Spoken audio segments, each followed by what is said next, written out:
મોભી વડીલ શ્રી ખીમાણી સાહેબ, પરિવારના તમામ સભ્યો, સાથી કાર્યકર ગણ, વિદ્યાર્થી ભાઈઓ બહેનો અને જે પરિવારના હોય ને એ પરિવારના આપણે ગણતા હોય ને એ તે દિવસે આવી જ જાય એવા મોહન ભગત સ્પોર્ટ્સનો કાર્યક્રમ રાખ્યો ત્યારે એ અચાનક જ આવ્યા હતા.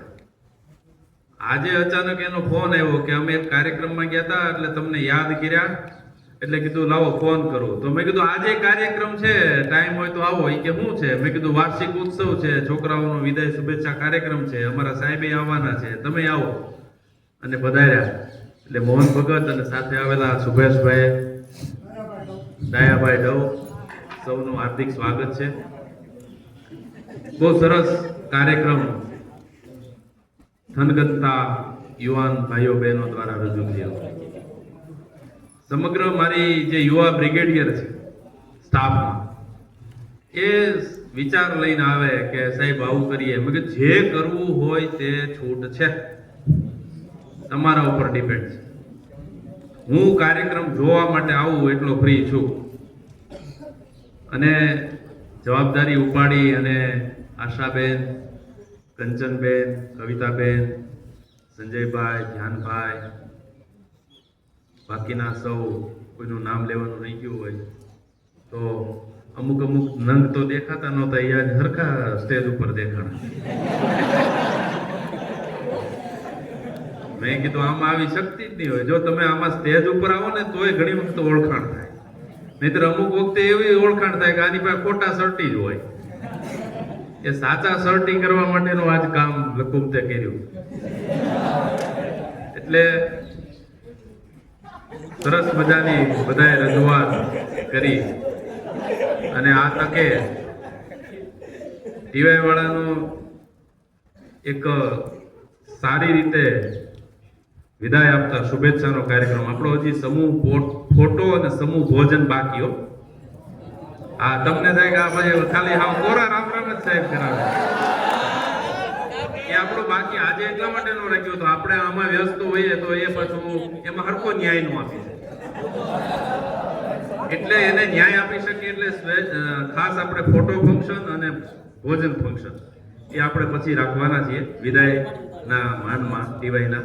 પણ ટીવાય વાળાને સાંસ્કૃતિક કાર્યક્રમની ઝલક સાથે એમની પણ સામેલગીરી હોય અને નવા વિદ્યાર્થીઓની પણ સામેલગીરી હોય અને થઈ શકે એવું સરસ મજાનું આયોજન યુવા ટીમે કર્યું.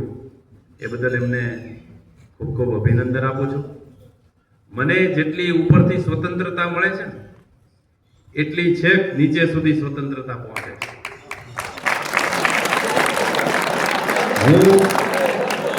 હું કઈ ખીલી શકતો હો કે હું કઈ કરી શકતો હો તો સાહેબ અહીંયા બેઠા છે. અહીંયા એના વખાણ કરવા માટે નહીં ભગતજી, પણ આ જોઈને એમ કીધું કે આ ભાડાનું છે. મેં કીધું હા સાહેબ ભાડાનું, આવતી વખતે આપણું પોતાનું બનાવી લેજો.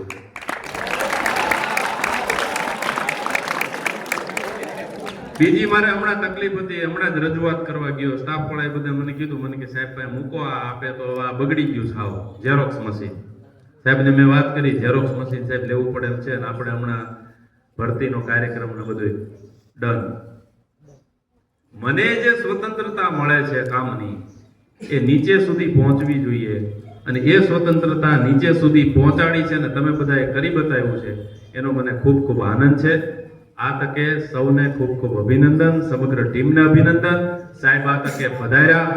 પહેલા તો મને ના પાડી હતી કે ભાઈ મારે અહીંયા કાર્યક્રમ છે નહીં આવી શકાય. મેં કીધું ના સાહેબ તમે આવો, આપણે પારિવારિક જ કાર્યક્રમ છે, આપણે કોઈને બીજાને બોલાવ્યા નથી, બધાને પ્રતિબંધ કર્યો હતો કે કોઈએ પ્રચાર ન કરવો, આપણો પરિવારનો કાર્યક્રમ છે અને પરિવારે જ માણવો છે, આપણે જ રજૂ કરવાનું, ભવાયા આપણે જ, નાટક કરનારા આપણે, બરાબર છે, આપણે ને આપણે. એટલે પ્રચાર નથી કરવા દીધો. આ વખતે તમે જરાક ખીલો તો ખરા, ખબર પડે કેવા ખીલશો, પછી આવતા વખતે જરાક વધારે કંઈક કરીશું મોટું. તો સરસ મજાના તમે સૌ ખીલ્યા છો એનો રાજીપો વ્યક્ત કરું છું અને સૌના આભાર સાથે આનંદ વ્યક્ત કરું છું. સાહેબ આ તકે આપણી વચ્ચે ઉપસ્થિત રહ્યા એનો પણ આભાર વ્યક્ત કરું છું. પણ પાછા સજોડે ઉપસ્થિત રહ્યા. કમલબેન ઘણા સમય પહેલા 1 વર્ષ પહેલા લાડવા ખાવા આવ્યા હતા, 1.5 વર્ષ પહેલા, ત્યાર પછી નથી આવ્યા. હવે પાછા વિદાય સમારંભના લાડવા ખાવા પધારો એવી શુભેચ્છા સાથે સૌનો આનંદ સાથે આભાર.